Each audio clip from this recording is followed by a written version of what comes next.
Hello everyone, a very good evening to everyone out there. So आज के इस particular session में हम डिस्कस करने वाले हैं आपका medical termination of pregnancy act 1971। इस एक्ट में बहुत सारे अमेंडमेंट हुए हैं, उन सारे अमेंडमेंट को हम डिस्कस करेंगे आज के सेशन में। इसके अलावा आज के इस पर्टिकुलर सेशन में हम सारे सेक्शंस कवर अप करेंगे डिटेल में। In fact not only for prelims point of view but आपको मेंस पॉइंट ऑफ व्यू के हिसाब से भी हम जो है कुछ हिस्टोरिकल बैकग्राउंड, कहां से ये 1971 का एक्ट आया, उसके बाद कौन सा अमेंडमेंट हुआ, क्या जरूरत थी, तो ये सारे रीजंस हम डिस्कस करेंगे। उसके बाद हम पूरा एक्ट को डिटेल में पढ़ेंगे। ये एक्ट बहुत ही प्यारा सा, छोटा सा, क्यूट सा एक्ट है जिसमें टोटल नंबर ऑफ 8 सेक्शंस हैं। इन सारे सेक्शंस को हम कवर अप करेंगे डिटेल में। So I hope my voice is clearly audible and I am perfectly visible to everyone out there. अच्छा, क्लास को स्टार्ट करने से पहले मुझे एक चीज बतानी है आपको कि आपको इस क्लास के जो नोट्स हैं वो पीडब्ल्यू के ऐप में मिल जाएंगे। तो पीडब्ल्यू के ऐप में आप UP minor law marathon batch search करें, फ्री ऑफ कॉस्ट का वो बैच है। आप उसमें एनरोल करके सारे नोट्स, सारे एक्ट्स के नोट्स कलेक्ट कर सकते हैं अपने रिवीजन पर्पस के लिए। And before starting with this class I want to tell you कि अगर आप मुझसे अभी तक टेलीग्राम पे कनेक्ट नहीं हुए हैं तो आप मुझे सर्च कर सकते हैं मेरे नाम से और आप मुझे रीच आउट कर सकते हैं टेलीग्राम पे। कोई भी डाउट है in respect of course, examination और session, reach me out here on Telegram. Now we are talking about medical termination act. See, 1971 से पहले इंडिया में कोई भी लॉ नहीं था प्रेगनेंसी को टर्मिनेट करने का। Now there were provisions given under Indian penal code. आपके 312 ऑनवर्ड्स कुछ सेक्शंस दे रखे हैं जो बेसिकली ऑफेंस बनाते हैं टर्मिनेशन ऑफ प्रेगनेंसी को, कि अगर आपने जो है बेसिकली मिसकैरेज हुआ है, ठीक है, आपने जानबूझ के मिसकैरेज किया है तो वो एक ऑफेंस होगा। उसके रिलेटेड प्रोविजंस आपके आईपीसी में दे रखे थे। उसके अलावा 1971 से पहले इंडिया में अबॉर्शन को बेसिकली इलेजिटिमेट माना जाता था, ठीक है। और इंडियन स्टैट्यूट के पास भी कोई एप्रोप्रिएट इंडियन स्टैट्यूट में भी कोई एप्रोप्रिएट प्रोविजंस नहीं दे रखे थे जो बेसिकली टर्मिनेशन ऑफ प्रेगनेंसी को एड्रेस करे। However, there were certain provisions जो आईपीसी में दे रखे थे which were related to abortion. See, IPC में जो आपका मिसकैरेज दे रखा है और जो ये एक्ट आपका टर्मिनेशन है वो दोनों अलग अलग चीजें कहता है। देखो, अब मिसकैरेज की अगर हम बात करें तो मिसकैरेज जो ये वर्ड है इसका मतलब यहाँ पे कि भाई एक्सीडेंटल मिसकैरेज भी हो सकता है, लेकिन टर्मिनेशन की जब भी हम बात करते हैं तो टर्मिनेशन आपकी प्रॉपर अथॉरिटी यानी कि प्रॉपर हॉस्पिटल्स या फिर डॉक्टर्स वो कर सकते हैं। और यहाँ पे कंसेंट की रिक्वायरमेंट होती है। इनकेस अगर आप माइनर हो या फिर आप अनसाउंड पर्सन हो तो उसके लिए आपको कंसेंट की रिक्वायरमेंट है। ये सारी चीजें हम अभी डिटेल में पढ़ने वाले हैं। एनीवेज, यहाँ पे सेक्शन 312 से लेके 318 तक आईपीसी में दे रखे थे which were related to the offence related to new born or unborn child. Legally termination of pregnancy was criminalise under section 312 IPC. और अगर हम बात करें कि प्रेगनेंसी को टर्मिनेट करना बेसिकली आपका क्रिमिनलाइज कर रखा था 312 में आईपीसी के। हेंस जो सेक्शन है आपका वो दे रखा है, whoever voluntarily tries to cause the miscarriage to a woman except in the good faith or where the woman's life is in danger shall be liable for the imprisonment which may extend to 3 years and shall be liable for fine also। ठीक है, तो ये आपका provision IPC में दे रखा था। तो इससे पहले कोई भी एप्रोप्रिएट स्टैट्यूट नहीं था जो एड्रेस करता था इस पर्टिकुलर सिचुएशन को, यानी कि टर्मिनेशन ऑफ प्रेगनेंसी को। Now earlier in India if the individual tries to terminate a pregnancy, अगर कोई भी पर्सन कोशिश करता था कि मुझे अपनी प्रेगनेंसी को टर्मिनेट करना है तो person was punished with imprisonment along with the fine. तो उसको जेल की हवा खानी पड़ती थी और साथ में उसको फाइन भी पे करना पड़ता था। For centuries women died because of unhygienic and illegal method. और बहुत सालों तक यही चला आया और महिलाओं की मृत्यु होती रही बिकॉज ऑफ इलीगल मेथड, कि भाई कोई इलीगल मेथड अपना लिया टर्मिनेट करने के लिए प्रेगनेंसी, ठीक है। झाड़ फूक जो है अलग अलग तरीके से, घरों में किसी ने कह दिया ये खा लो टर्मिनेट हो जाएगी, तो इससे बहुत ज्यादा डेथ होती रही महिलाओं की। और इनफैक्ट अनहाइजीनिक कंडीशन की वजह से भी महिलाओं की बहुत डेथ हुई क्योंकि वो ये अनहाइजीनिक मेथड या फिर इलीगल मेथड यूज कर रही थी टर्मिनेट करने के लिए प्रेगनेंसी को। नाउ अगर हम बात करें कि आपका जो ये medical termination of pregnancy act 1971 है, इसका हिस्टोरिकल बैकग्राउंड कहां से रहा। In Indian society abortion was a stigma, ठीक है। तो अबॉर्शन को बेसिकली एक स्टिग्मा की तरह से देखा जाता था और the ethics of the women were challenge whenever they offer any such method. और इनफैक्ट उसकी एक महिला की एथिक्स को ही चैलेंज कर देते थे अगर वो कोई मेथड ऑप्ट कर रही है टर्मिनेट करने के लिए अपनी प्रेगनेंसी को। ठीक है, क्योंकि एक स्टिग्मा था कि भाई आप जो है अपना बच्चा गिरा नहीं सकते, आप अपने बच्चे को टर्मिनेट, अपनी प्रेगनेंसी को टर्मिनेट नहीं कर सकते, right. Abortion was justified only in few cases, और उस टाइम पे पहले आपका अबॉर्शन सिर्फ कुछ ही केसेस में अलाउड था, जैसे कि मेंटल और अगर फिजिकल एलिमेंट है on the part of the mother carrying the child, ठीक है, जो बच्चा माँ की गर्भ में है, ठीक है, वो माँ बेसिकली फिजिकली या मेंटली उसको कोई प्रॉब्लम है, चैलेंज्ड है, ठीक है। In case of sexual assault और रेप का ऑफेंस हुआ है किसी महिला के साथ, या सेक्सुअल असॉल्ट हुआ है किसी महिला के साथ, तो उस केस में अगर वो प्रेग्नेंट हो गई तो उसको टर्मिनेट करना पहले अलाउड था। Similarly if there is a still born child or any functional disorder on the part of the child, या बच्चा अगर मान लो उसमें कोई डिफॉर्मिटी है, उसमें कोई प्रॉब्लम है, उसमें कोई फंक्शनल डिसऑर्डर है, तो ऐसे केसेस में टर्मिनेशन अलाउड था प्रेगनेंसी का पहले। बट देन फिर क्या हुआ आपका कि regarding the abortion law in India, the Shantilal Shah committee, ठीक है, एक कमिटी बनाई गई, the committee name is Shantilal Shah committee, was established by the Central Family Planning Board in India in the year 1964। तो 1964 में जाकर शांतिलाल शाह कमिटी आई, ठीक है, और इस कमिटी को बेसिकली किसने फॉर्म किया, एस्टैब्लिश किया, इस कमिटी को एस्टैब्लिश किया central family planning board of India ने। अब ये आपका प्रीलिम्स के लिए इंपॉर्टेंट है, ठीक है। अब ये जब कमेटी आई तो इन्होंने कुछ रिकमेंडेशंस दिए, और ये कमेटी बनाई क्यों गई थी, ये कमेटी बनाई गई थी to increase the efficiency and to lower the incidence of abortion and maternal death that were linked to illegal and unsafe abortion. अब जैसे मैंने आपको बताया कि पहले अबॉर्शन हो तो रहे थे बट इलीगल तरीके से हो रहे थे या अनहाइजीनिक कंडीशन में हो रहे थे, जिसकी वजह से बहुत ज्यादा महिलाओं की मृत्यु हो रही थी। इस चीज को अवॉइड करने के लिए, इस चीज को प्रिवेंट करने के लिए बेसिकली ये कमेटी बनाई गई, और यहां पे उन्होंने एक रिपोर्ट सबमिट करी जहां पे उन्होंने कुछ लिबरलाइज रूल्स बनाए अबॉर्शन को लेके। लिबरलाइज रूल्स बनाए मतलब बहुत ज्यादा, थोड़े से नॉर्मल, बहुत स्ट्रिक्ट नहीं, बहुत ही लिबरल से रूल्स बनाए अबॉर्शन को लेकर। Now, its purpose was to investigate and examine the moral, social, legal, and medical justification for abortion. And the main idea or the main purpose of this committee, or you can say establishment of the committee, was to investigate and examine the moral, social, legal, and medical justification which was related to your abortions. Apart from that, on 4th December 1966, Shantilal Shah committee ने basically एक report अपनी submit करी सारी चीजों को detail में observe करने के बाद, यानी कि उस टाइम पे जो आपके कंडीशंस प्रिवेल कर रहे थे उन सारी कंडीशंस को समझ के एक डिटेल रिपोर्ट सबमिट करी। उसके बाद आपका एक मेडिकल टर्मिनेशन बिल को प्रपोज किया गया लोकसभा में और राज्यसभा में इन द ईयर 1969, और उसके बाद रिकमेंडेशन जो कमेटी ने बनाई थी उस कमेटी की रिकमेंडेशन के आधार पर ये बिल पेश किया गया दोनों हाउसेस में, और पार्लियामेंट ने बेसिकली उस बिल को अप्रूव कर दिया इन द ईयर 1971, एंड दस आपका medical termination of pregnancy act 1971 आया आपका, राइट। नाउ शुरू में क्या हुआ, एट द बिगिनिंग ऑफ 1972, अब बेसिकली ये जो है फोर्स में आया आपका, जो ये medical termination of pregnancy act है 1971, वो 1 अप्रैल 1972 को फोर्स में आया था, ठीक है, इफेक्ट में आया था। नाउ 1975 में क्या हुआ, बहुत ज्यादा और चेंजेस की रिक्वायरमेंट हुई। More changes were made to the statute that made it simpler and more useful। उस एक्ट को और सिंप्लीफाई करने के लिए और उसका लोग और इस्तेमाल करें, यूजफुल रहे वो एक्ट, उस पर्पस के लिए बेसिकली यहाँ पे कुछ और चेंजेस किए गए स्टैट्यूट में, right. Now, the law was put to effect with an intention of making it easier to have legalized abortion under specific circumstances, कि भाई आप abortion करा सकते हैं, लीगल तरीके से आप abortion करा सकते हैं specified circumstances में।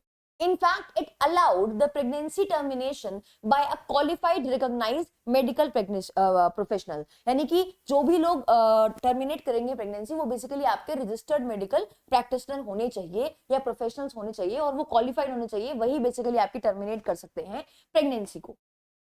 It is fairly clear from the preface what exactly the act includes. Only a licensed healthcare professionals has the right to end the pregnancy under the specified conditions, कि भाई अगर ये condition exist कर रही है तो इन conditions में सिर्फ और सिर्फ जो आपके लाइसेंस हेल्थ केयर प्रोफेशनल्स है ना, वही सिर्फ और सिर्फ आपकी प्रेगनेंसी को टर्मिनेट कर सकते हैं, ठीक है। तो 1975 में भी और इजी बनाने के लिए स्टैट्यूट को हमने कुछ चेंजेस किए इस एक्ट में। अब उसके बाद अगर हम ऑब्जेक्टिव की बात करें तो ऑब्जेक्टिव इस एक्ट का 1971 वाले टर्मिनेशन प्रेगनेंसी एक्ट के ऑब्जेक्टिव बहुत ही ज्यादा क्लियर है आपके प्रियम्बल में। नाउ प्रियम्बल में इसका ऑब्जेक्टिव इंश्राइंड है and it says that an act to provide for termination of certain pregnancies by registered medical practitioner and for the matter connected therewith or incidental देयरटू। अब देखो जैसे हम लोग एडवोकेट्स हैं, हमें अपना रजिस्ट्रेशन कराना होता है बार काउंसिल ऑफ इंडिया से, सिमिलरली जो डॉक्टर्स होते हैं उनका भी रजिस्ट्रेशन जरूरी होता है, ठीक है। तो उनकी काउंसिल बेसिकली उसको रजिस्टर करके देती है, राइट। नाउ यहाँ पे इसी चीज के बारे में बात करी गई और यहाँ पे बताया कि सिर्फ और सिर्फ जो रजिस्टर्ड मेडिकल प्रैक्टिशनर होंगे वही टर्मिनेट कर सकते हैं आपकी प्रेगनेंसी को सर्टेन सर्कमस्टांसेस में। According to the Medical Termination of Pregnancy Act 1971, only specific pregnancies were permitted to end it by licensed medical professionals. Now, prime objective क्या था इस एक्ट का? Prime objective ये था that to reduce the death rate of the woman. See, only एक ही concern को बहुत ज्यादा हाईलाइट किया कि भाई बहुत ज्यादा डेथ रेट बढ़ रहा है महिलाओं में, तो उसको रिड्यूस करने के लिए हमने कह दिया कि आप लीगल तरीके से अबॉर्शन करा सकते हैं, लेकिन आप अबॉर्शन कराएंगे सिर्फ रजिस्टर्ड मेडिकल प्रैक्टिशनर से, ठीक है। To reduce the death rate of the woman from unsafe and illegal abortions and to optimize the maternal health of Indian women. Now, only after the legislation were women entitled to have safe abortion, but only under specific circumstances. अब जैसे ये act आया तो महिलाओं को ये तो मौका मिला है कि हाँ वो प्रॉपर तरीके से सेफ अबॉर्शन करा सकती हैं, लेकिन उनको अबॉर्शन कराना अलाउड था सिर्फ कुछ ही सर्कमस्टांसेस में। नाउ कुछ शॉर्टकमिंग्स थी आपकी इस एक्ट में। देखो ये जब एक्ट बनाया शांतिलाल शाह कमेटी ने जब रिकमेंडेशन अपनी दी तो उस रिकमेंडेशन में उन्होंने जब थॉरो रिपोर्ट बनाई अपनी और ऑब्जर्वेशन किया उस टाइम की सिचुएशन को देखते हुए, तो उन्होंने ये चीज ऑब्जर्व करी कि यार क्योंकि हमारे पास कोई अबॉर्शन के लॉज नहीं है इसलिए बहुत इलीगल तरीके से अबॉर्शन हो रहे हैं और बहुत अनसेफ तरीके से हो रहे हैं। तो उसको रोकने के लिए हमने कहा कि चलो भाई हम एक एक्ट लेकर आते हैं, हम लॉ बनाते हैं और अब हम महिलाओं को ये कहेंगे कि भाई आप जो है सेफ अबॉर्शन अपना कर सकते हैं, लीगल तरीके से अबॉर्शन कर सकते हैं। तो अबॉर्शन करेगा कौन, तो ये बता दिया गया 1971 वाले एक्ट में कि अबॉर्शन जो है वो रजिस्टर्ड मेडिकल प्रैक्टिशनर ही कर सकते हैं और कोई नहीं करेगा और स्पेसिफाइड सर्कमस्टांसेस में ही कर सकते हैं। But still, there were lot of shortcomings in the Act of Medical Termination of Pregnancy Act 1971. यहाँ पे the act do not provide a qualified right to terminate a pregnancy beyond 20 weeks कि भाई आप 20 हफ्ते हो गए तो उसके बाद आप अपने प्रेगनेंसी को टर्मिनेट नहीं कर सकते, जिसकी वजह से बहुत ज्यादा ऑब्स्टिकल्स आए, बहुत ज्यादा लीगल ऑब्स्टिकल्स बेसिकली फेस करने पड़े। Apart from that, there was a need to introduce a legal provision that increased the gestation period, your gestation termination period from 20 weeks to 24 weeks. और इसकी भी जरूरत थी कि भाई ऐसा नहीं होना चाहिए कि beyond 20 weeks आप टर्मिनेट ही नहीं कर सकते प्रेगनेंसी, तो उसको भी लिबराइज करने के लिए, उसको और इजी करने के लिए there was a need और हमें जो है एक लीगल प्रोविजन को इंट्रोड्यूस करना पड़ेगा जहां पे हम इस जेस्टेशन टर्मिनेशन पीरियड को जो है बढ़ाएं 20 से 24 वीक करें। अपार्ट फ्रॉम दैट मेडिकल और दूसरी शॉर्टकमिंग क्या थी कि भाई मेडिकल टर्मिनेशन एक्ट जो है 1971 का that failed in one of its objective, ठीक है, वो एक ऑब्जेक्टिव को सिक्योर करने में फेल हो गया। That was to provide safety to the pregnant women and empowering them by providing a qualified right to terminate their pregnancy as per their free will। ठीक है, तो महिलाओं के पास फ्री विल तो नहीं था कि भाई आपने महिलाओं को ऐसे आजादी नहीं दी कि आप टर्मिनेट करा सकते हो अपनी प्रेगनेंसी को। यहाँ पे somewhere or the other there was a lack or there was a loophole जहां पे कहीं ना कहीं स्टिल सेफ्टी इंश्योर नहीं हो पा रही थी प्रेग्नेंट वुमेन की और ना ही आप उनको एक क्वालिफाइड राइट दे पा रहे थे कि वो अपनी प्रेगनेंसी को टर्मिनेट कर सकती हैं अपनी फ्री विल से। तो ये भी एक शॉर्टकमिंग थी आपके इस 1971 वाले एक्ट में। Now another shortcoming was कि जो medical termination of pregnancy act has been criticised for failing to keep up with the contemporary technologies. अब देखो टेक्नोलॉजी बढ़ रही है, ठीक है, टेक्नोलॉजी एडवांसमेंट हो रहा है, बहुत ज्यादा हो रहा है, तो उसके साथ भी कोप अप नहीं कर रहा था आपका 1971 वाला act. It has to be amended because it was introduced in the year 1971 और तब से अब तक बहुत ज्यादा टेक्नोलॉजिकल एडवांसमेंट हो चुका है। उस टाइम पे शायद टेक्नोलॉजी इतनी ज्यादा इवॉल्व नहीं हुई थी, hence the introduction of new provision is the need of the hour कि भाई जरूरत है अब कि हमें जो है इंट्रोड्यूस करने पड़ेंगे नए प्रोविजंस जो बेसिकली आज की टाइम की प्रॉब्लम्स को केटर कर पाए। Now, as per the provision of the act, the written consent of the guardian is required in case of a girl is a minor. अब जो 1971 के जो प्रोविजंस हैं, जो भी हम पढ़ने वाले हैं सेक्शंस, उसमें आप देखोगे कि अगर महिला, लड़की जो है बेसिकली माइनर है, ठीक है, या फिर 18 साल से कम की है, और अगर 18 साल से ऊपर की है, और अगर इनसेन या लुनाटिक है, तो फिर उस केस में उसको एक रिटन कंसेंट की रिक्वायरमेंट है, ठीक है। Apart from that, medical termination of pregnancy act 1971 was also accused of enhancing the complexity of already complex legal procedure. और यहाँ पे कहीं ना कहीं हमेशा से क्रिटिसाइज किया गया 1971 वाले medical termination of pregnancy act को कि इसमें जो प्रोविजंस दे रखे हैं ना, वो बहुत ज्यादा कॉम्प्लेक्स है। ऑलरेडी इतना कॉम्प्लेक्स प्रोसीजर है, उसमें और कॉम्प्लेक्स चीजें इंक्रीज कर दी गई हैं, तो कहीं ना कहीं वो बेसिकली एड्रेस नहीं कर रहा है। तो हमें जो है convenient as well as simple provisions की रिक्वायरमेंट है इस एक्ट में, सो दैट प्रॉपर तरीके से महिलाएं जो है इस एक्ट का यूज कर सकें। Now, due to these shortcomings in medical termination of pregnancy act, क्योंकि ये इतनी सारी shortcomings हम फेस कर रहे थे, एक amendment की जरूरत थी हमें to remove the loopholes of the earlier act। तो हम यहाँ पे एक amendment लेकर आए, that was your medical termination of pregnancy act amendment act 2002। अब इन सारी शॉर्टकमिंग्स को फुलफिल करने के लिए, ठीक है, इन सारे लूप होल्स को फिल करने के लिए हमने अमेंडमेंट कर दिया 2002 में। Now, अगर हम 2002 के अमेंडमेंट की बात करेंगे, 2002 में क्या क्या अमेंडमेंट्स हुए? The majority of women employed in a private health sector were the focus of this statute, ठीक है। तो जो मेजॉरिटी महिलाएं हैं जो बेसिकली एम्प्लॉयड हैं प्राइवेट हेल्थ केयर सेक्टर में, उनके ऊपर बहुत ज्यादा फोकस किया गया इस स्टैट्यूट में। नाउ ये कुछ चेंजेस किए गए। A committee that operated primarily at district level was responsible for deciding whether to allow private establishment to provide abortion services।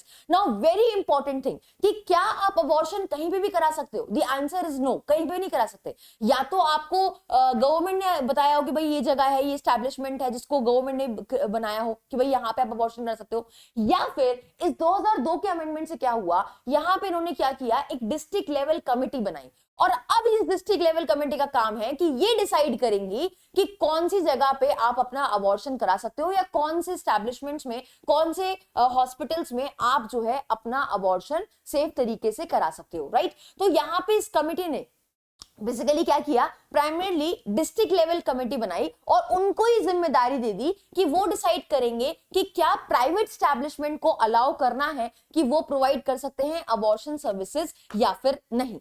The nature and the magnitude, including the time and the location of performing the pregnancy termination services, had to be strictly complied with the provision of the act। और यहाँ पे कहा गया कि किस जगह पे termination होनी है, ठीक है, उस प्रेगनेंसी का नेचर क्या है, उन सारी चीजों को आपको स्ट्रिक्टली कंप्लाई करना पड़ेगा इस एक्ट के प्रोविजन के साथ ही। Harsher penalties has been created, और यहाँ पे 2002 के अमेंडमेंट से स्ट्रिक्ट पेनल्टीज बेसिकली इंपोज कर दी गई कि अगर आपने इन प्रोविजंस का पालन नहीं किया इस एक्ट के, तो आपको जेल की हवा खानी पड़ेगी और साथ में फाइन भी देना पड़ेगा। Now, to deal with the psychological illness that did not amount to mental disability, ठीक हो, देखो मेंटल डिसेबिलिटी नहीं है, साइकोलॉजिकल डिसऑर्डर है या फिर साइकोलॉजिकल इलनेस है, तो यहाँ पे उस चीज को भी एड्रेस किया गया और जो टर्म लुनाटिक यूज किया गया था उसको रिमूव करके यहाँ पे टर्म यूज किया मेंटली इल पर्सन, ठीक है। अगेन जो वर्ड लुनाटिक था उसको हटा दिया गया और अब 2002 के अमेंडमेंट में मेंटली इल पर्सन लिख दिया कि कोई भी पर्सन अगर मेंटली इल है। देखो मेंटली इल होना, मेंटल डिसऑर्डर और मेंटल रिटार्डेशन में बहुत फर्क होता है बेटा। मेंटल रिटार्डेशन जो है वो एक एग्रेवेटेड फॉर्म है मेंटल डिसऑर्डर की। तो अगर हम मेंटल डिसऑर्डर है, कुछ टाइम के लिए यू आर डिस्टर्ब या आपको कुछ मेंटल इलनेस है, तो वो आपका कवर्ड है इस पर्टिकुलर एक्ट में, और दैट इज व्हाई यहाँ पे लुनाटिक वर्ड हटाकर मेंटली इल पर्सन 2002 के अमेंडमेंट से कर दिया गया। Now, the Medical Termination of Pregnancy Amendment Act 2002 brought about changes, but there was still a need to upgrade the conditions of the private hospitals that provide abortion services, ठीक है। अब यहाँ पे ये तो कह दिया कि डिस्ट्रिक्ट लेवल कमेटी जो है वो डिसाइड करेगी कि भाई क्या प्राइवेट एस्टैब्लिशमेंट में अबॉर्शन सर्विसेज प्रोवाइड करना अलाउड है या फिर नहीं, कौन सा private establishment abortion service provide कर सकता है, कौन सा नहीं कर सकता है, ये तो आपकी डिस्ट्रिक्ट लेवल कमेटी बताएगी। लेकिन यहाँ पे स्टिल इस अमेंडमेंट के बाद भी जो कंडीशन थी प्राइवेट हॉस्पिटल की उसको अपग्रेड करने की बहुत ज्यादा जरूरत थी। In order to regularize the operation of the private hospitals, उसको ऑपराइज उसको करने के लिए ऑपरेशन, उसको आप कह सकते हो कि उस चीज को कि क्या private hospital abortion service provide कर सकते हैं, क्या उनके पास प्रॉपर कंडीशंस हैं या फिर नहीं है, या उनकी कंडीशंस को अपग्रेड करने के लिए कुछ रूल्स भी बनाए गए यहाँ पे। तो यहाँ पे medical termination of pregnancy rules 2003 was promulgated, ठीक है। तो just to regularise the operation of the private hospitals, कि क्या प्रॉपर तरीके से प्राइवेट हॉस्पिटल ऑपरेट कर रहे हैं, ऑपरेशनलाइज हैं इन रिस्पेक्ट ऑफ अबॉर्शन सर्विसेज और नॉट, उसको चेक करने के लिए यहाँ पे ये रूल्स बना दिए गए कि भाई अब ये रूल्स फॉलो करने पड़ेंगे। क्या रूल्स हैं वो प्राइवेट हॉस्पिटल को लेकर? Now these rules were laid down numerous provision protecting the maternal health of a woman and decreasing the number of mortality rate of both mother and the infant, ठीक है। और इस चीज को इंश्योर करने के लिए यहाँ पे कुछ प्रोविजंस आपके ऐड किए गए। Formation of a committee at a district level for better implementation of policies and decision making that includes at least one woman, one gynecologist or surgeon and a local health professionals along with some member of NGOs। तो यहाँ पे जो ये committee है ना, उसमें ये members को यहाँ पे रखा गया जिसमें से एक महिला होगी, ठीक है, गायनोलॉजिस्ट हो सकती है, सर्जन हो सकती है, ठीक है, साथ में एक लोकल हेल्थ प्रोफेशनल होगा और कोई ना कोई एनजीओ का एक मेंबर भी होगा, ठीक है। ये कमेटी बनाई क्यों गई थी? ये कमेटी फॉर्म करी गई ताकि डिस्ट्रिक्ट लेवल पे प्रॉपर तरीके से इंप्लीमेंट कर सके हम पॉलिसीज को। अपार्ट फ्रॉम दैट जो रूल्स है आपके मेडिकल टर्मिनेशन 2003 के also includes amenities, equipments, ancillary medical well manage technologies and related services जो जरूरी हैं उस पर्पस को कैरी आउट करने के लिए, या जो प्रोसीजर है टर्मिनेशन का प्रेगनेंसी को उसको फॉलो करने के लिए कि क्या क्या बेसिक एम्यूनिटीज होनी चाहिए, ठीक है, क्या इक्विपमेंट रिक्वायर्ड है, उसके लिए भी यहाँ पे जो है प्रोसीजर बताया गया कि भाई क्या प्रॉपर इम्यूनिटीज हैं या फिर नहीं है, इक्विपमेंट हैं या फिर नहीं है, वेल मैनेज टेक्नोलॉजीज हैं या उससे रिलेटेड सर्विसेज जो जरूरी हैं उस पर्पस को करने के लिए, उस प्रोसीजर को करने के लिए, वो है या फिर नहीं है उस पर्टिकुलर हॉस्पिटल के पास। Now the rules further specify that the chief medical officer has an obligation to visit and inspect the site। यहाँ पे जो CMO है उनकी ये ऑब्लिगेशन, उनकी ये ड्यूटी है कि वो बेसिकली विजिट करें और इंस्पेक्ट करें साइट को जहां पे भी अबॉर्शन प्रैक्टिस हो रही है, इन ऑर्डर टू चेक कि क्या सारी चीजें प्रॉपर तरीके से हो रही हैं, सेफली हो रही हैं या फिर नहीं हो रही है, सेफली मेडिकल कंडीशंस हैं वहां पे, as well as surrounding areas कैसा है। तो इन सबको चेक रखने के लिए सीएमओ के ऊपर ये ऑब्लिगेशन लगाई गई कि चीफ मेडिकल ऑफिसर जो है वो जाके चेक करके इंश्योर करेंगे। The rules of medical termination 2003 also state that the chief medical officer may produce a report on the matter and present it to the committee responsible for approving the committee's composition and licensing of the practice। अब यहाँ पे जो ये CMO साहब है ये क्या करेंगे, एक जहां पे भी इंस्पेक्ट करने जाएंगे वहां पे एक रिपोर्ट बनाएंगे, वो रिपोर्ट वो कमेटी को सबमिट करेंगे। कौन सी कमेटी को? डिस्ट्रिक्ट लेवल कमेटी को। डिस्ट्रिक्ट लेवल कमेटी जो बेसिकली अप्रूव कर रही है और लाइसेंस दे रही है कि हाँ इस हॉस्पिटल में, इस प्राइवेट एस्टेब्लिशमेंट में आप अबॉर्शन कर सकते हैं, तो उस की जो रिपोर्ट है वो बेसिकली सीएमओ सबमिट करेंगे कमेटी को, और वो कमेटी जो है लाइसेंस देने से पहले चेक करेगी उन सारी चीजों को, ठीक है। तो यहाँ पे कहता है कि जो सीएमओ है वो रिपोर्ट प्रोड्यूस करेंगे, प्रेजेंट करेंगे कमेटी को जो रिस्पॉन्सिबल है अप्रूव करने के लिए कमिटीज कंपोजिशन को and licensing of the practice if under certain conditions he identify that the location where the practice of terminating pregnancy is performed is not up to the standards, ठीक है। और यहाँ पे अगर उनको लगता है उस रिपोर्ट को देखकर कि भाई ये जहाँ पे ये प्रैक्टिस हो रही है टर्मिनेट करने की प्रेगनेंसी को वो अप टू द स्टैंडर्ड है ही नहीं, वहां पे बेसिक इम्यूनिटीज है ही नहीं, वहां पे सराउंडिंग एरिया इस तरीके का है ही नहीं, तो फिर वहां पे उस हॉस्पिटल को, उस प्राइवेट हॉस्पिटल को लाइसेंस नहीं दिया जाएगा टर्मिनेट करने का या अबॉर्शन करने का। और यू कैन से वहां पे जो प्राइवेट हॉस्पिटल है वो बेसिकली अबॉर्शन नहीं कर सकते, प्रेगनेंसी को टर्मिनेट नहीं कर सकते। As a result, the committee, in satisfaction with the prevailing circumstances, has the option of suspending or even nullifying the owner's permission to perform abortion। और यहाँ पे जो सीएमओ की रिपोर्ट है उसके आधार पे कमिटी के पास उस सिचुएशन को देख के, उस सर्कमस्टेंसेस को देख के, एनालाइज करके यहाँ पे उनके पास ये ऑप्शन है कि वो सरेंडर भी कर सकती है उसके, सस्पेंड भी कर सकते हैं उसके लाइसेंस को अगर दे रखा है पहले ही, या फिर उसके ओनर की जो परमिशन है कि आप अबॉर्शन कर सकते हो अपने हॉस्पिटल में उसको नलिफाई भी कर सकती है, कैंसिल भी कर सकती है पूरी तरीके से।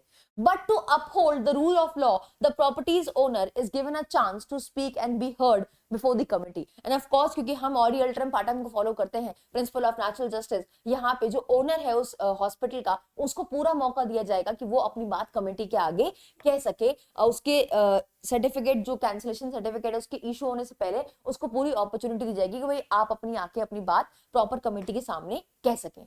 Despite such stringent laws, the condition of both the fetus and the pregnant woman remained the same. अब देखो 1971 में तो से पहले कुछ था ही नहीं, आईपीसी में कुछ सेक्शन थे, तो उसके बाद 1971 में हम ये शांतिलाल शाह कमेटी के हिसाब से एक की रिकमेंडेशन के हिसाब से एक लॉ लेकर आए, medical termination of pregnancy act 1971। उसमें बेसिक एजेंडा ये था कि भाई बहुत ही महिलाओं की मृत्यु हो रही है अनसेफ और इलीगल अबॉर्शन की वजह से, तो उसको इंश्योर किया, उसको प्रिवेंट किया। फिर उस एक्ट में भी कुछ लूप होल्स थे, फिर हमने अमेंडमेंट किया 2002 का। अब जो अमेंडमेंट किया वो भी प्रॉपर तरीके से जो है कहीं ना कहीं लैक कर रहा था, प्रॉपर तरीके से एड्रेस नहीं कर रहा था पूरी सिचुएशन को कंप्लीटली, तो फिर हम रूल्स लेकर आए। एंड इसके बावजूद भी ये देखा जा रहा है कि भाई अभी भी जो डेथ रेशियो है वो कम नहीं हो रहा है, ठीक है। Foetus as well as the pregnant women, उनकी कंडीशन सेम ही है। प्रैक्टिस जो इलीगल अबॉर्शन की है वो चली ही आ रही है, वो स्टिल प्रिवेल कर रही है। Incidents of throwing infant child in the dustbins and maternal death were increasing day by day, leading to the need of new law. और यहाँ पे दिख रहा है कि आए दिन अखबार में खबर आती है कि डस्टबिन में बच्चा मिला, नदी के किनारे बच्चा मिला, ठीक है, महिलाओं की मृत्यु हो रही है, ठीक है, जस्ट बिकॉज उनके पास अच्छी कंडीशन नहीं है, सेफ मेडिकल कंडीशंस नहीं है, राइट। इन सारी चीजों की वजह से ये दिन पर दिन बढ़ता ही जा रहा है, घट नहीं रहा है, ठीक है, और सिचुएशन वहीं की वहीं रह गई है। तो that is the need of the hour, जहां पे लगा कि भाई हमें जो है एक नए लॉ की रिक्वायरमेंट है। Hence new laws were introduced in the form of medical termination of pregnancy amendment act 2021, और 2021 में दोबारा से आपका यहाँ पे अमेंडमेंट किया गया। अब उसके क्या की पॉइंट्स है, देखो ये सारे की पॉइंट्स जो मैं आपको बता रही हूँ, जो मैं आपको एक बैकड्रॉप दे रही हूँ इस पूरे एक्ट का, ये आपके लिए प्रीलिम्स के लिए नहीं बट मेंस के लिए भी हेल्पफुल है। अगर आपको मेंस एग्जामिनेशन में लिखने को आएगा, बिकॉज यूपी में आपका जीके मेंस में भी पूछा जाता है और ये सब्जेक्ट्स आपके मेंस एग्जामिनेशन में भी पूछे जाएंगे अगर, तो आप इजिली लिख सकते हैं, ठीक है। अगर आपसे कोई पूछ लेता है कि हिस्टोरिकल बैकग्राउंड क्या है, तो आप आराम से ये सारे पॉइंटर्स लिख सकते हैं अपने एग्जामिनेशन में, and that is why it is important. Definitely इसके बाद हम पूरा एक्ट पढ़ेंगे, एक्ट के सिर्फ 8 ही सेक्शन है, वो तो हम डिटेल में एक एक वर्ड को पढ़ेंगे बेयर एक्ट से, तो उसकी चिंता नहीं करनी है। But yes you must be aware कि ये आया कहां से, इसका बैकड्रॉप क्या है, ठीक है। नाउ 2021 के जो अमेंडमेंट हुए, with increasing technology and innovation in the health care sector the need for better laws arose, ठीक है भाई, क्योंकि टेक्नोलॉजी बहुत तेजी से बढ़ रही है और इनोवेशन होता ही जा रहा है हेल्थ सेक्टर में, तो हमें भी एक नए लॉ की रिक्वायरमेंट है, which was fulfilled by the medical termination of pregnancy amendment act 2021, जिसको बेसिकली 2021 के अमेंडमेंट से पूरी तरीके से फुलफिल किया गया। From the issue of the right to privacy to the issue of illegal gender assessment leading to female feticide, all such issues were addressed by the Medical Termination of Pregnancy Act 2021। तो यहाँ पे ये सारे issues को address किया गया, right of privacy से लेकर जो आपका जेंडर असेसमेंट होता है कि कुछ अभी भी गांव में जब महिला कोई प्रेग्नेंट होती है तो वहां पे पूछवाते हैं कि भाई बेटी है या बेटा है, बेटी है तो उसको टर्मिनेट कर देते हैं उसकी प्रेगनेंसी को, या फिर अबॉर्ट करा देते हैं जस्ट बिकॉज कि उनको बेटियां नहीं चाहिए होती, राइट। तो स्टिल उस चीज को देखते हुए कि हाँ अभी भी बहुत सारे गाँव में ऐसा हो रहा है, अभी भी देश के कुछ हिस्से ऐसे हैं जहां पे फीमेल फोर्टिसाइड है, तो वहां पे उसको प्रिवेंट करने के लिए प्रॉपर तरीके से जो ये अमेंडमेंट आया है 2021 का, इन सारे ही इश्यूज को एड्रेस करता है। नाउ अगर हम हिस्टोरिकल बैकग्राउंड की बात करें, ये आया कहां से 2021 का जो अमेंडमेंट है, डेफिनेटली इनोवेशन हो रहा था टेक्नोलॉजी में, हेल्थ सेक्टर में, तो हमें भी लगा कि हमें एक नए लॉ की जरूरत है जो हमारे सारे इश्यूज को एड्रेस करे, specially in respect of the termination of pregnancy, right. But यहाँ पे स्टार्टिंग कहां से हुई, तो doctor Harshvardhan Goyal of the ministry of health and family welfare tabled the Medical Termination of Pregnancy Bill 2020 inside the House of People on 2nd March 2020 after consulting with the numerous experts, medical professionals, consultants and other ministries। तो सबसे consult करके यहाँ पे लोकसभा में पेश किया गया आपका medical termination of pregnancy bill 2020। Now, the Medical Termination of Pregnancy Act 1971, which deals with legal and authorized abortion, was being amended by this bill. Additionally, the proposed bill aim to change some of the act's rule and regulation, making it more efficient. तो कुछ changes आपके 1971 वाले act के provisions में किए गए और कुछ रूल्स भी बनाए गए ताकि हम इस एक्ट को ज्यादा एफिशिएंट बना पाए. The bill also aimed to increase the legal window for an abortion between 20 to 24 weeks, enabling the practice of safely and securely terminating the undesired pregnancy of a woman. तो अगर किसी की unplanned pregnancy है, undesired pregnancy है, तो उसको भी terminate कर सकते हैं और कहीं ना कहीं ये जो विंडो है वो बेसिकली ओपन कर दी गई है. ठीक है. Additionally it aims to provide to improve pregnant women privacy, gestational age and safety precautions. तो यहाँ पे इन सारी चीजों को ध्यान में रखते हुए और इनफैक्ट इंप्रूव करते हुए प्रेग्नेंट महिला की प्रिवेसी को, जेस्टेशनल एज को और सेफ्टी प्रिकॉशंस को ये अमेंडमेंट पेश किया गया.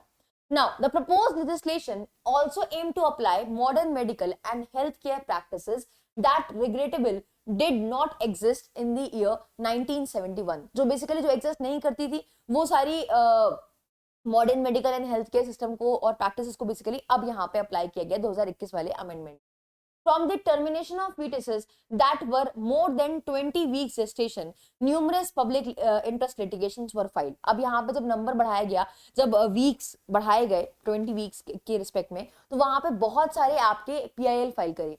So that all the women, even those who have been sexually assaulted, raped or have physical or mental disability can end their pregnancy through medical means. कि भाई अगर मान लो कोई किसी के साथ रेप हुआ है, सेक्सुअल असॉल्ट हुआ है या फिर कोई फिजिकल और मेंटली डिसेबल्ड है, तो अगर उसकी प्रेगनेंसी बियॉन्ड 20 वीक्स है तो वो भी बेसिकली अपनी प्रेगनेंसी को टर्मिनेट कर सकती है मेडिकल मीन से.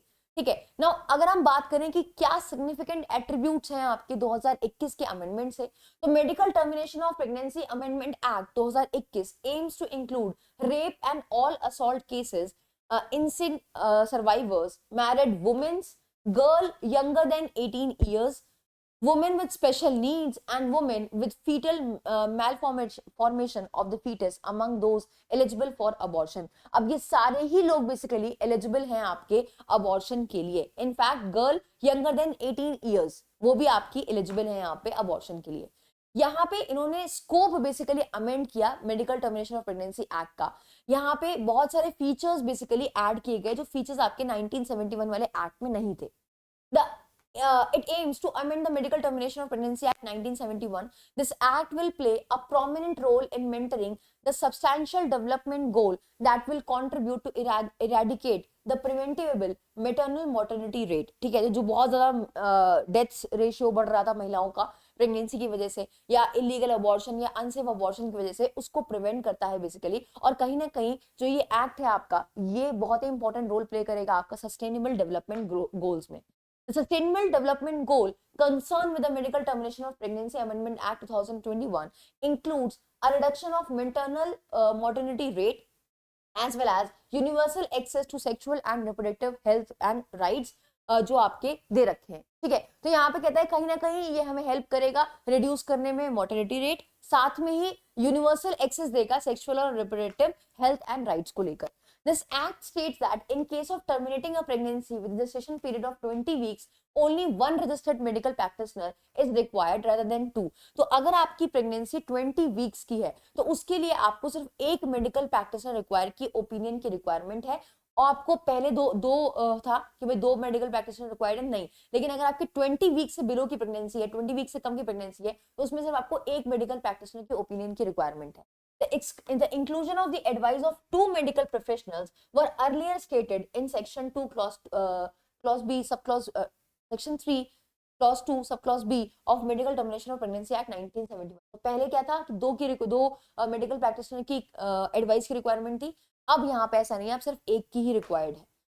It adds a new provision regarding the consultation of 2 or even more enrolled medical practitioner if the pregnancy is terminated between the ages of 20 to 24 weeks. तो अगर आपकी pregnancy 20 week से ज्यादा और 24 वीक्स के बीच में है तो यहाँ पे आपको 2 लोगों की एडवाइस की जरूरत है, कंसल्टेशन की जरूरत है, 2 मेडिकल प्रैक्टिशनर की जो एनरोल्ड हैं आपके. ठीक है.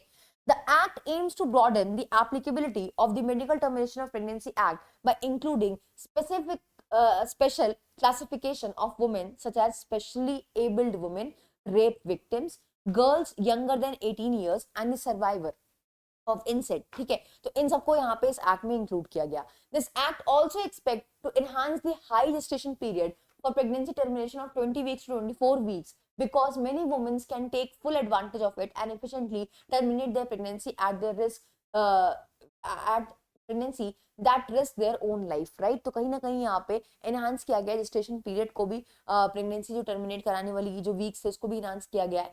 और इस एक्ट ने बेसिकली प्रोटेक्ट किया है कॉन्फिडेंशियलिटी और प्रिवेसी ऑफ अ वुमेन, ठीक है। तो ये एक्ट बेसिकली वुमेन की प्रिवेसी की भी बात करता है जो अपनी प्रेगनेंसी को टर्मिनेट कराना चाहती है। And this is the noble idea that will safeguard the women's identity and uphold that right of privacy.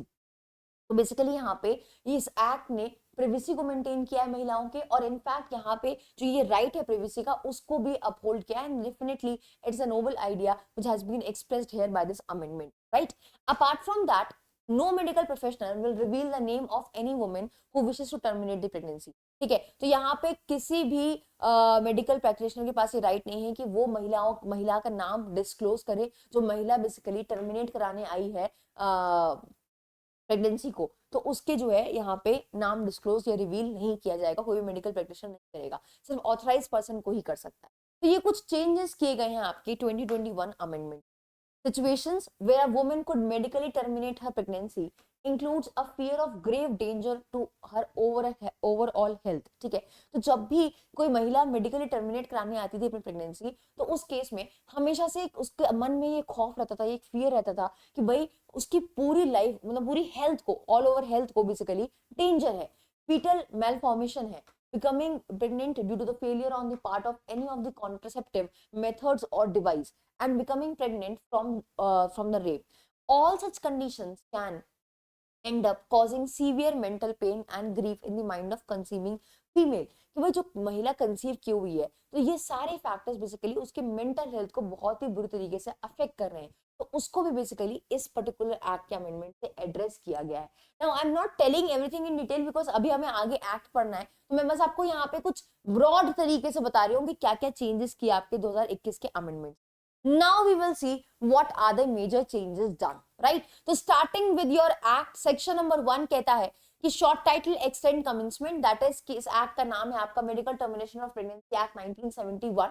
It extends to whole of India. अब ये Jammu and Kashmir reorganisation act के बाद से आने के बाद से ये पूरे देश पे लागू होता है ये पूरा act. It came into force on such date as जब सेंट्रल गवर्नमेंट नोटिफाई करती है ऑफिशियल गजेट में, right. And the date is 1 April 1 April.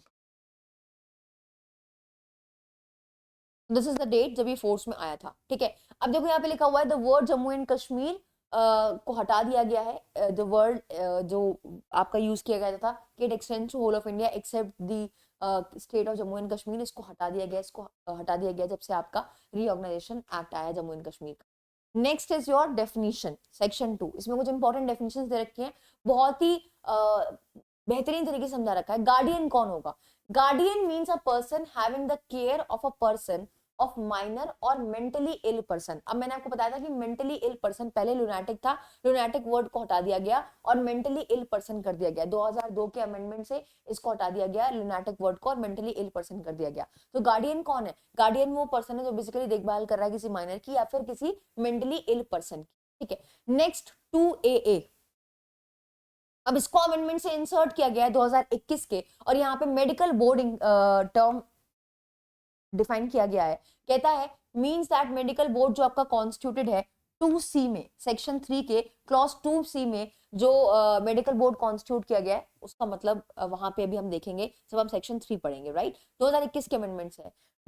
Mentally ill person, mentally ill person वो पर्सन है who is in need of treatment by reason of mental disorder other than mental retardation। देखो मैंने आपको बताया भी था अभी कि मेंटली इल पर्सन वो है जो बेसिकली जिसको ट्रीटमेंट की जरूरत है बिकॉज वो मेंटली डिसऑर्डर है, उसको मेंटल डिसऑर्डर है कोई, उसके ट्रीटमेंट की उसको रिक्वायरमेंट है, वो मेंटली रिटार्डेड नहीं है। मेंटली रिटार्डेड एक एग्रावेटेड फॉर्म है आपका मेंटल डिसऑर्डर का, ठीक है। तो कोई ऐसा पर्सन जिसको बेसिकली ट्रीटमेंट की रिक्वायरमेंट है। अब क्यों ट्रीटमेंट की रिक्वायरमेंट है? बिकॉज उसको कुछ मेंटल डिसऑर्डर है, बट वो मेंटली रिटार्डेड नहीं है, ठीक है। माइनर कौन है? तो इंडियन मेजोरिटी एक्ट के हिसाब से यहाँ बता रखा है कि माइनर इज अ पर्सन जिसके बारे में इंडियन मेजोरिटी एक्ट में डिफाइन कर रखा है। और क्या है, क्या दे रखी है? एज दे रखी है आपकी 18 ईयर्स। 18 ईयर्स। तो कोई ऐसा पर्सन जो 18 साल से कम का है वो बेसिकली माइनर है, जिसके बारे में आपका इंडियन मेजोरिटी एक्ट में भी डिफाइन कर रखा है। ठीक है। Next, registered medical practitioner means a medical practitioner who possesses any recognized medical qualification also defined in clause H of section 2 of Indian Medical Council Act 1956। तो इंडियन मेडिकल काउंसिल एक्ट के section 2 clause H में qualification बता रखी है। ठीक है। अगर वो क्वालिफिकेशन वो पर्सन पजेस करता है तो वो पर्सन आपका रजिस्टर्ड मेडिकल प्रैक्टिशनर होगा। तो registered medical practitioner means a practitioner who possess any recognized medical qualifications जो आपके डिफाइंड है। तो अगर उसके पास वो क्वालिफिकेशन है जो आपकी यहाँ पे इंडियन मेडिकल काउंसिल एक्ट में दे रखी है तो वो रजिस्टर्ड मेडिकल प्रैक्टिशनर कहलाएगा। whose name has been entered in the state medical register, जिसका नाम आपका स्टेट मेडिकल रजिस्टर में है और साथ साथ में उसके पास एक्सपीरियंस है। ठीक है। who has such experience or training in gynecology and obstetrics। ठीक है।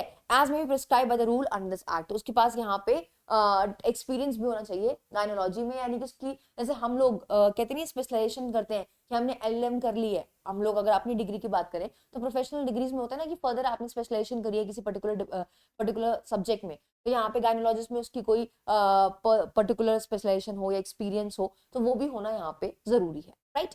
Apart from that, termination of pregnancy means a procedure to terminate a pregnancy by using medical or surgical method।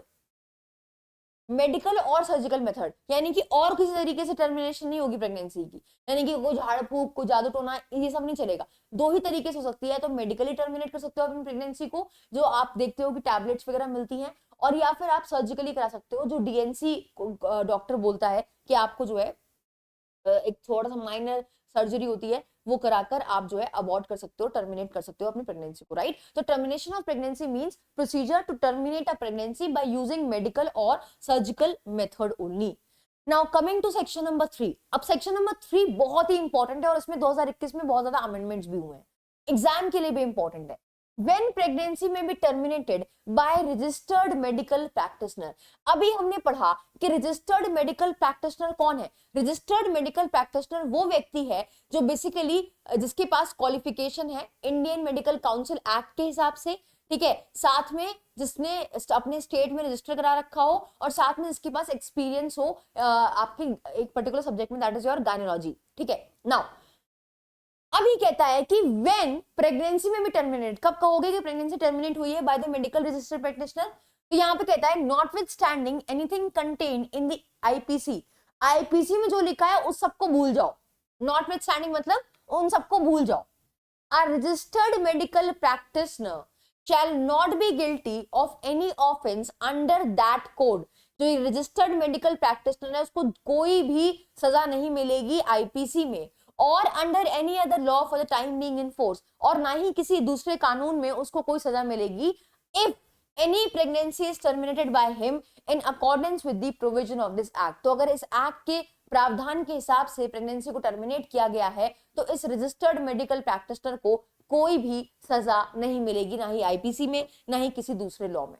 Now next clause कहता है subject to the provision of subsection 4 a pregnancy may be terminated by registered medical practitioner। ठीक है, where the length of pregnancy does not exceed 20 weeks।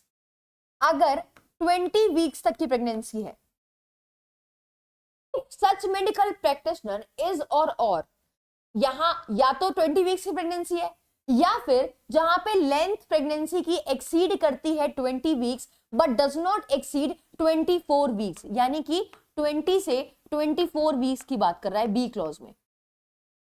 पहले clause में बात कर रहा है कि जहां पे लेंथ प्रेगनेंसी की कितनी है 20 वीक्स, और यहां पे बी क्लॉज में बात कर रहा है जहां पे लेंथ प्रेगनेंसी की 20 से 24 वीक्स के अंदर है। In case of such category of women as may be prescribed by the rules and made under this act, if not less than 2 registered medical practitioners are of the opinion formed in the good faith that, देखो अगर आपकी 2 weeks of pregnancy है, जो pregnancy की length है वो 20 weeks है, 20 weeks sorry, अगर आपकी प्रेगनेंसी की लेंथ 20 वीक्स है तो आपको सिर्फ एक मेडिकल प्रैक्टिशनर की ओपिनियन की रिक्वायरमेंट है। और अगर आपको आपकी प्रेगनेंसी 20 वीक से ज्यादा और 24 वीक से कम की है तो उस केस में आपको 2 रजिस्टर्ड मेडिकल प्रैक्टिशनर की ओपिनियन की रिक्वायरमेंट है। और यहाँ पे जो ये मेडिकल रजिस्टर्ड प्रैक्टिशनर हैं, इनके ओपिनियन जो है, इन्होंने अपना ओपिनियन बेसिकली कब कैसे दिया हो, गुड फेथ में दिया हो। किसके रिस्पेक्ट में क्या कहा हो, उनका क्या ओपिनियन है कि that continuance of pregnancy would involve a risk of life of the pregnant women and of grave injury to her physical और मेंटल हेल्थ। यहाँ पे जो ये मेडिकल रजिस्टर्ड मेडिकल प्रैक्टिशनर जो है, इनका ये मानना है, गुड फेथ में इनका ये ओपिनियन है कि अगर हम प्रेगनेंसी को कंटिन्यू करते हैं तो इसमें कहीं ना कहीं एक रिस्क इन्वॉल्व है प्रेग्नेंट वुमेन की लाइफ में, ठीक है, यानी उसकी लाइफ को रिस्क है, प्रेग्नेंट वुमेन की लाइफ को रिस्क है, और साथ में उसको ग्रेव इंजरी है टू हर फिजिकल और मेंटल हेल्थ, ठीक है। अपार्ट फ्रॉम दैट, या फिर और there is a substantial risk that if the child were born, और यहाँ पे उस रजिस्टर्ड मेडिकल प्रैक्टिशनर का गुड फेथ में ये ओपिनियन है कि अगर ये बच्चा पैदा हो जाएगा तो इस बच्चे में कोई ना कोई मेंटल या फिजिकल अबनॉर्मलिटीज हो सकती हैं, it would suffer from any serious physical और mental abnormality.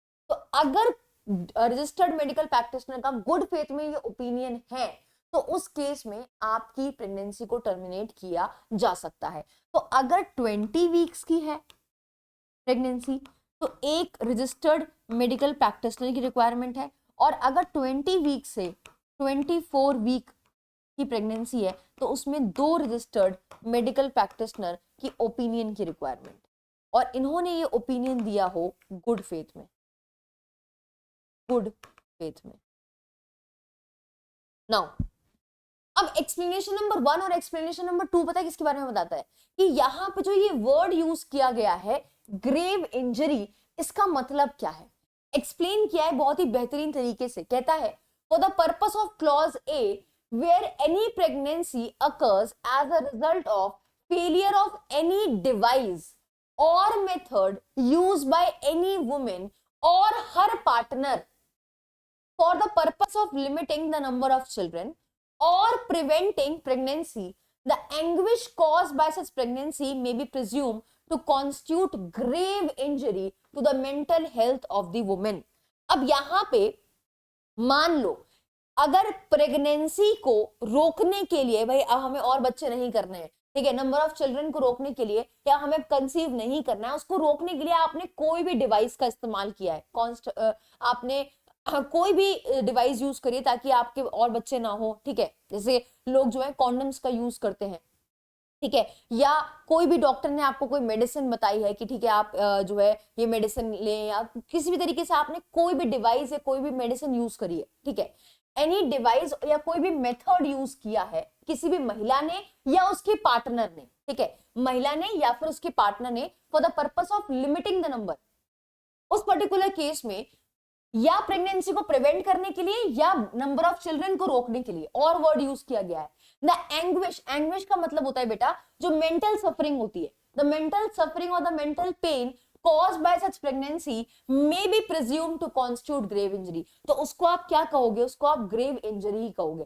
For example contraceptive methods हम यूज करते हैं, राइट, अब कॉन्ट्रासेप्टिव मेथड हम यूज कर रहे हैं, कोई डिवाइस हम यूज कर रहे हैं टू प्रिवेंट प्रेगनेंसी, कि भाई प्रेग्नेंट ना हो, और वो मेथड फेल हो जाता है, तो ये आपका एक इस चीज को हम ये प्रिज्यूम करेंगे कि भाई it is constituting a grave injury to the mental health of the pregnant woman, कि शी वाज नॉट प्रिपेयर्ड, ठीक है, वो प्रिपेयर्ड नहीं थी, it is an unplanned child, ठीक है, अनप्लान्ड बेबी है, और हमने तो आपने मेथड्स यूज किए थे, डिवाइस यूज किए थे to prevent pregnancy, but pregnancy prevent नहीं हुई, so now this is presumed to constitute a mental injury to the woman, to the pregnant woman, right? Apart from that, for the purpose of clause A and B, where any pregnancy is alleged by the pregnant woman to have been caused by rape, अगर मान लो कोई भी pregnancy हुई है, rape, क्योंकि उसके साथ rape commit हुआ, एंड देन रेप के बाद अगर वो प्रेग्नेंट हो जाती है तो उस केस में the anguish caused by the pregnancy shall be presumed to constitute a grave injury, उसको आप क्या कहोगे,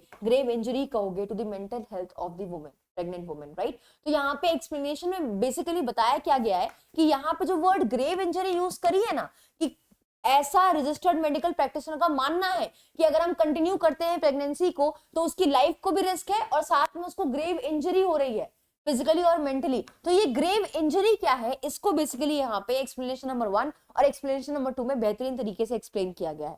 नाउ यहाँ पे 2A, अब ये आपके अमेंडमेंट से ऐड किए गए। 2A क्या कहता है, the norms for the registered medical practitioner whose opinion is required for termination of pregnancy at different gestational age shall be such as being prescribed by the rules made under this act। तो यहाँ पे कहता है कि क्या norms follow करेगा एक registered medical practitioner जिसका ओपिनियन रिक्वायर्ड है टर्मिनेट करने के लिए प्रेगनेंसी डिफरेंट जेस्टेशनल एज पे, वो बेसिकली होना चाहिए एज पर दी रूल्स जो बेसिकली इस एक्ट में बनाए गए हैं। ठीक है, nothing very much important, but यहाँ पे बताया जो नॉर्म्स हैं जो भी फॉलो करेगा रजिस्टर्ड मेडिकल प्रैक्टिशनर वो रूल्स के हिसाब से फॉलो करेगा सारे नॉर्म्स को।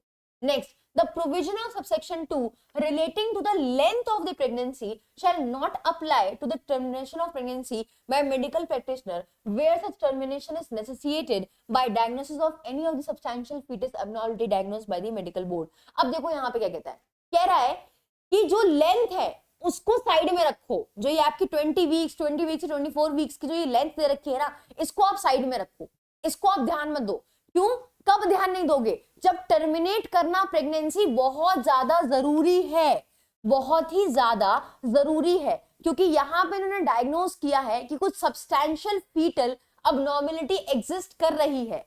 अगर ऐसा डायग्नोज किया है मेडिकल बोर्ड ने तो फिर उस पर्टिकुलर केस में 24 वीक्स के बियॉन्ड भी है ना तो भी आप जो है टर्मिनेट कर दोगे प्रेगनेंसी को। कब, जब मेडिकल बोर्ड ने ये डायग्नोज किया है कि सब्सटैंशियल फीटल अबनॉर्मेलिटी है, ठीक है, और ये जरूरी है प्रेगनेंसी को टर्मिनेट करना, तो फिर आप लेंथ ऑफ प्रेगनेंसी पे नहीं जाओगे, तो फिर आप लेंथ ऑफ प्रेगनेंसी पे नहीं जाओगे। नेक्स्ट 2C, अब यहां पे बेसिकली मेडिकल बोर्ड की बात करी गई है। State government or UT, as the case may be, shall by notification in the official gazette constitute a board। यहाँ पे स्टेट गवर्नमेंट या यूटी जो है वो नोटिफाई करके ऑफिशियल गजेट में एक बोर्ड कॉन्स्टिट्यूट करेंगे जिसको हम मेडिकल बोर्ड कह रहे हैं। For the purpose of this act to exercise such power and functions as may prescribed by the rules under this act। ठीक है, जो रूल्स में पावर एंड फंक्शन दे रखे हैं वो परफॉर्म करने के लिए एक मेडिकल बोर्ड बनाया गया है। कौन बनाएगा, स्टेट गवर्नमेंट बनाएगी या फिर यूटी बनाएगी। अब मेडिकल बोर्ड में होगा कौन, एक गायनोलॉजिस्ट होगी, एक पीडियाट्रिक होगा, ठीक है, पीडियाट्रिशियन मतलब कोई बच्चों का डॉक्टर, ठीक है, एक रेडियोलॉजिस्ट या सोनोलॉजिस्ट होगी, रेडियोलॉजिस्ट जो बेसिकली आपके अल्ट्रासाउंड वगैरह करती हैं, ठीक है। Such other members as may be notified in the official gazette by the state government, या कोई और मेंबर्स इनको स्टेट गवर्नमेंट कहता है कि भाई ये होंगे मेडिकल बोर्ड में, या यूटी कहता है कि भाई ये वाले लोग होंगे मेडिकल बोर्ड में, तो वो मेंबर्स आपके मेडिकल बोर्ड में हो सकते हैं। तो मेडिकल बोर्ड में आपके ये लोग होंगे और प्रीलिम्स के लिए ये इंपॉर्टेंट है। मेडिकल बोर्ड कॉन्स्टिट्यूट कौन करेगा, तो एवरी स्टेट गवर्नमेंट और यूटी बेसिकली कॉन्स्टिट्यूट करती है एक बोर्ड जिसको हम मेडिकल बोर्ड कहते हैं। मेडिकल बोर्ड में होंगे कौन लोग, ये सारे लोग आपके मेडिकल बोर्ड में होंगे, right.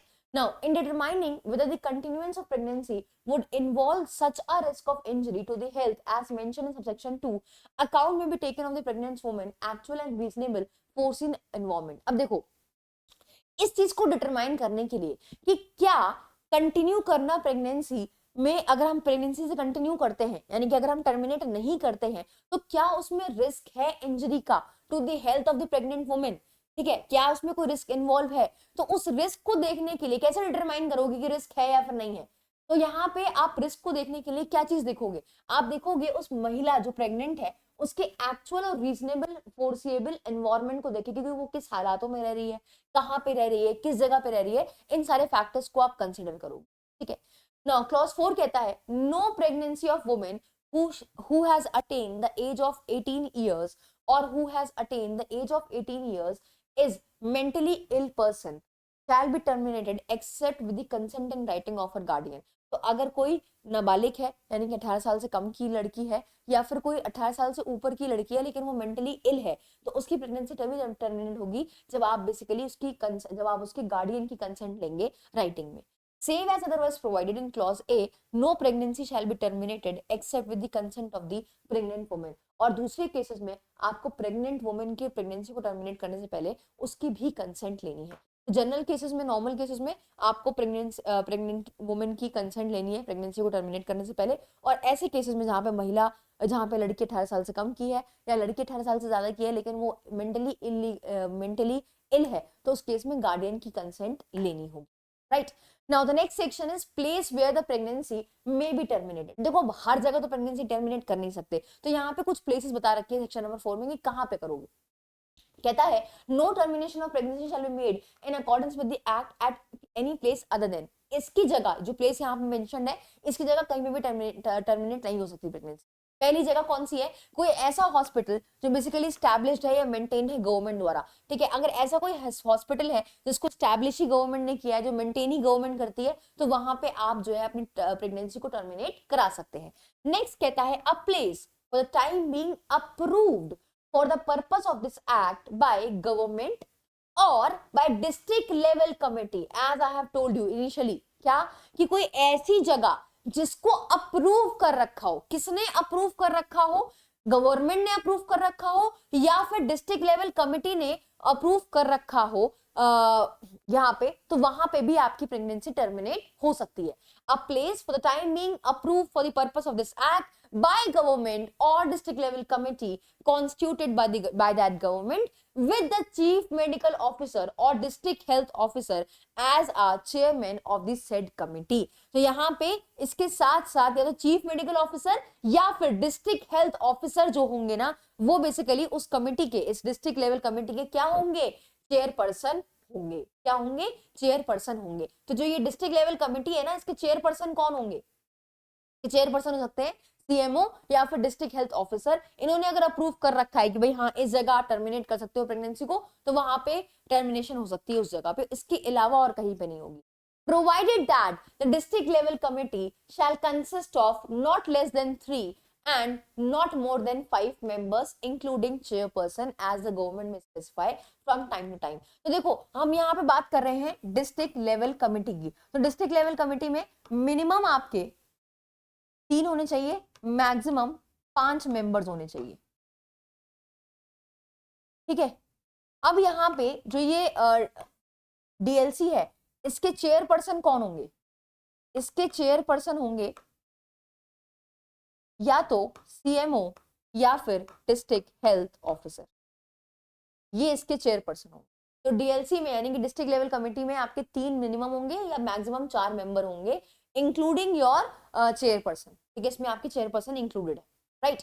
Now next is your section number 5 which says that section 3 and section 4 where when not to apply, कि सेक्शन 3 और सेक्शन 4 कब आपका एप्लीकेबल नहीं होगा।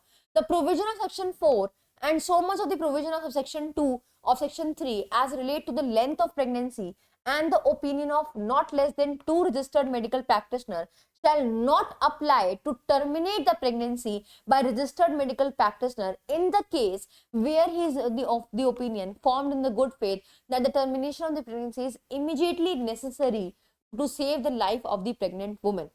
जहां पे एक प्रेग्नेंट वुमेन की जिंदगी को बचाना बहुत ज्यादा जरूरी है और इमीडिएटली जरूरी है, ठीक है, इमीडिएटली जरूरी है लाइफ बचाना प्रेग्नेंट वुमेन की, वहां पे सेक्शन 3 और सेक्शन 4 यानी कि लेंथ ऑफ प्रेगनेंसी एप्लीकेबल नहीं होगी, वहां पे अप्लाई नहीं करेगा वो प्रोविजन, और न ही आपका सब सेक्शन 2 अप्लाई करेगा, यानी कि वहां पे फिर आपको ये ओपिनियन 2 रजिस्टर्ड मेडिकल प्रैक्टिशनर वगैरह की रिक्वायरमेंट नहीं है। तो वहां पे सेक्शन 3 और सेक्शन 4 कहां पे एप्लीकेबल नहीं होगा, जहां पे एक प्रेग्नेंट वुमेन की लाइफ बचाना इमीडिएटली जरूरी है, उस केस में एप्लीकेबल नहीं होगा। आगे कहता है कि जो भी आपका आईपीसी में दे रखा है उसको भूल जाओ। The termination of pregnancy by a woman, by a person who is not a registered medical practitioner, अगर किसी ऐसे व्यक्ति ने प्रेगनेंसी टर्मिनेट करी है जो रजिस्टर्ड मेडिकल प्रैक्टिशनर नहीं है, shall be an offense punishable with, तो वो उसको फिर जेल की हवा खानी पड़ेगी। यानी कि अगर किसी ने मेडिकली किसी ऐसे व्यक्ति ने प्रेगनेंसी को टर्मिनेट कर दिया है जो बेसिकली क्या नहीं है, रजिस्टर्ड मेडिकल प्रैक्टिशनर नहीं है, तो उस केस में वो एक ऑफेंस माना जाएगा जिसकी पनिशमेंट होगी rigorous imprisonment for the term not less than 2 years, minimum 2 years, maximum 7 years। And ठीक है, तो यहाँ पे कहता है कि इतनी इम्प्रिजमेंट यहाँ पे होगी but which may extend to 7 years under that code and that code shall to the extent stand modified, ठीक है। तो यहाँ पे आपकी ये पनिशमेंट यहाँ पे दे रखी है। ये पनिशमेंट आपकी मिनिमम 2 साल और 7 साल की दे रखी है अगर टर्मिनेट कराइए प्रेगनेंसी किसी ऐसे व्यक्ति से जो रजिस्टर्ड मेडिकल प्रैक्टिशनर नहीं है तो, right. Whoever terminates any pregnancy in a place other than that mentioned in section 4। अब सेक्शन 4 में जो जगह दे रखी है, कौन सी जगह, कोई ऐसा हॉस्पिटल जो स्टैब्लिश्ड है या मेंटेन है गवर्नमेंट द्वारा, वहां पे टर्मिनेट कर सकते हो प्रेगनेंसी, या कोई ऐसी जगह जो अप्रूव्ड हो गवर्नमेंट द्वारा या फिर डिस्ट्रिक्ट लेवल कमेटी द्वारा, वहां पे आप प्रेगनेंसी टर्मिनेट कर सकते हो। इसकी जगह इन जगहों के अलावा कहीं पे भी मेडिकली आप टर्मिनेट नहीं कर सकते प्रेगनेंसी को, ठीक है। अब कहता है कि अगर मान लो आपने किसी और जगह पे, जो जगह सेक्शन 4 में दे रखी है उसके अलावा कहीं और पे टर्मिनेट कर दी है प्रेगनेंसी, तो उसमें भी आपकी रिग्रेस इंप्रिजमेंट है, सेम पनिशमेंट है, मिनिमम 2 इयर्स और मैक्सिमम 7 इयर्स, ठीक है। नाउ नेक्स्ट क्लॉज कहता है any person being the owner of the place which is not approved under section 4 shall be punished with imprisonment of term which mean less than 2, which minimum 2 साल की, maximum 7 साल की। तो यहाँ पे कहता है कि कोई भी पर्सन जो ओनर है उस जगह का, which is not approved, जो अप्रूव नहीं है वो जगह सेक्शन 4 में क्लॉज बी के, तो उस पर्टिकुलर केस में रिग्रेस इंप्रिजमेंट है मिनिमम 2 साल की और मैक्सिमम 7 साल की, राइट।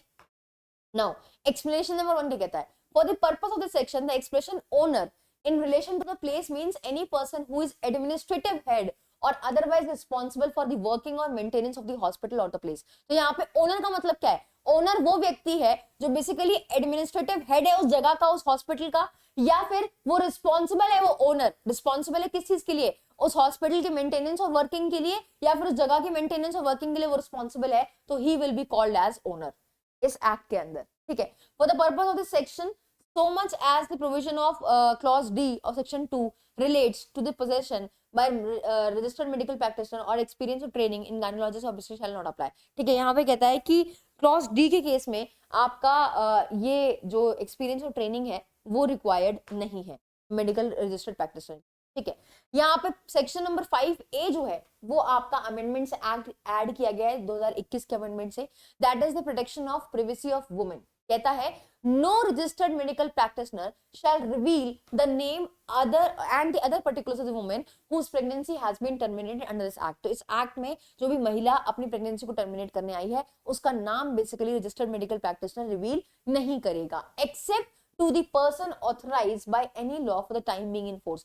तो पर्सन ऑथराइज को आप रिवील कर सकते हो नाम, बट और किसी को आप उस महिला का नाम रिवील नहीं करोगे जो बेसिकली टर्मिनेट कराने आई है अपनी pregnancy. Whoever contravenes with the provision, अगर आपने नाम रिवील कर दिया ऑथराइज पर्सन को नहीं किसी और को, अगर उस महिला का नाम जो अपना प्रेगनेंसी टर्मिनेट कराने आई है उसका नाम रिवील कर दिया, तो यहाँ पे आपको सजा होगी 1 साल की और फाइन भी हो सकता है, ठीक है। तो जो भी कोई इस प्रोविजन से कंट्रावेन करता है, वॉयलेट करता है इस प्रोविजन को, shall be punishment with the imprisonment which may extend to 1 year और विद फाइन और विद बोथ, ठीक है। Now next is your section number 6 जो बात करता है कि रूल्स बनाने की पावर दे रखी है सेंट्रल गवर्नमेंट। तो सेंट्रल गवर्नमेंट बेसिकली रूल्स बनाती है। ये रूल्स होते क्या हैं, ये रूल्स आपकी गाइडलाइंस होती हैं, ठीक है। ये रूल्स आपकी गाइडलाइंस होती हैं जो बेसिकली सेंट्रल गवर्नमेंट इशू करता है, जो सब लोग फॉलो करते हैं, ठीक है। अब यहाँ पे रेगुलेशन बनाने की पावर किसके पास है, तो रेगुलेशन यानी कि डायरेक्शन, तो स्टेट गवर्नमेंट जो है वो आपकी डायरेक्शंस दे सकता है, ठीक है। यहाँ पे स्टेट गवर्नमेंट जो है वो टाइम टू टाइम डायरेक्शन दे सकता है इस एक्ट को इन्फोर्स कराने के लिए, ठीक है। Not a very important section, बस एक बार गो थ्रू कर लीजिएगा। Next is your section number 8 that is protection of action taken in good faith. अगर किसी ने भी गुड फेथ में एक्ट किया है तो फिर उसको कोई भी सजा नहीं होगी, right. No suit or other legal proceeding shall lie against any registered medical practitioner. कोई भी रजिस्टर्ड मेडिकल प्रैक्टिशनर जिसने गुड फेथ में कोई भी एक्ट किया है तो उसके खिलाफ कोई भी सूट या कोई भी लीगल प्रोसीडिंग इनिशिएट नहीं की जाएगी फॉर एनी डैमेज कॉज्ड और likely to be caused by anything which is done in good faith. जो उसने गुड फेथ में किया है, कोई भी एक्ट से अगर कोई लॉस हुआ है, कोई डैमेज हुआ है, तो उस केस में उस लीगल रजिस्टर्ड मेडिकल प्रैक्टिशनर के खिलाफ कोई भी सूट या कोई भी लीगल प्रोसीडिंग इनिशिएट नहीं की जाएगी, उसको प्रोटेक्ट किया गया है यहाँ पे सेक्शन। तो यहाँ पे आपके टोटल सेक्शन 8 दे रखे हैं एक्ट में, बहुत ही छोटा सा सेक्शन एक्ट है आपका यहाँ पे। सो यहाँ पे हमने पूरा कंप्लीट कर लिया है अपना medical termination of pregnancy act. इसके नोट्स अगर आपको चाहिए तो पीडब्ल्यू के ऐप में इसके नोट्स आपको मिल जाएंगे। और अगर आप मुझसे अभी तक टेलीग्राम पे कनेक्ट नहीं हुए हैं तो what are you waiting for, जल्दी से जाके मुझे सर्च करें मेरे नाम से और आप मुझसे कनेक्ट हो सकते हैं टेलीग्राम पे। आपको कोई भी डाउट है in respect of course, examination और सेशन, आप मुझे रीच आउट कर सकते हैं टेलीग्राम पे। This was all from my end in today's session. Thank you so much for being there. I hope आपको medical termination of pregnancy act पूरा बेहतरीन तरीके से समझ में आया होगा कि कहाँ से ये कहानी शुरू होती है और लास्ट 2021 में क्या क्या अमेंडमेंट्स हुए, क्या क्या चेंजेस हुए, क्यों हुए, रीजन क्या था, कौन सी कमेटी ने रिकमेंडेशन करी, और साथ में ये प्यारे से कुछ सेक्शंस आपके। This was all from my end in today's session. Thank you so much for being there. See you on next Sunday with another subject, one shot. So till then, take care. Bye bye. Thank you.